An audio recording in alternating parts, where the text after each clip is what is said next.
یہاں آپ کو خبر دیں، ڈسٹرکٹ کورٹ اسلام آباد میں بانی پی ٹی اے کی 6 اور بشرا بی بی کی ایک مقدمے میں درخواست ضمانت کا معاملہ ہے۔ بانی پی ٹی اے کی ویڈیو لنک پیشی نہ کرانے پر جیل حکام کا جواب جمع نہ کرایا جا سکا۔ ایڈیشنل ڈسٹرکٹ اینڈ سیشن جج محمد افضل مجوکا نے سماعت کی۔ عدالت نے بانی چیئرمین پی ٹی اے اور بشرا بی بی کی عبوری ضمانت میں توسیع کر دی۔ اسی بارے میں بات کریں گے نمائندہ اے بی این نیوز جمشید قادر سے۔ جی جمشید، آگاہ کیجیے گا۔ جمشید، آپ سن پا رہے ہیں، سیشن کورٹ اسلام آباد نے عبوری ضمانتوں پر سماعت 19 ستمبر تک کے لیے ملتوی کر دی۔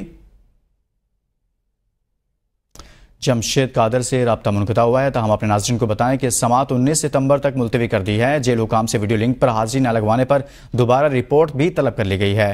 اب عبوری ضمانتوں پر سماعت 19 ستمبر تک ملتوی کی گئی ہے۔ بانی پی ٹی اے کی 6 اور بشرا بی بی کے ایک مقدمے میں عبوری ضمانت میں توسیع کر دی گئی۔ جمشید، آپ سن پا رہے ہیں، سیشن کورٹ اسلام آباد نے عبوری ضمانتوں پر سماعت 19 ستمبر تک کے لیے ملتوی کر دی۔ جمشید قادر سے رابطہ منقطع ہوا ہے، تاہم اپنے ناظرین کو بتائیں کہ سماعت 19 ستمبر تک ملتوی کر دی ہے۔ جیل حکام سے ویڈیو لنک پر حاضری نہ لگوانے پر دوبارہ رپورٹ بھی طلب کر لی گئی ہے۔ اب عبوری ضمانتوں پر سماعت 19 ستمبر تک ملتوی کی گئی ہے۔ بانی پی ٹی اے کی 6 اور بشرا بی بی کے ایک مقدمے میں عبوری ضمانت میں توسیع کر دی گئی۔ جمشید، آپ سن پا رہے ہیں، سیشن کورٹ اسلام آباد نے عبوری ضمانتوں پر سماعت 19 ستمبر تک کے لیے ملتوی کر دی۔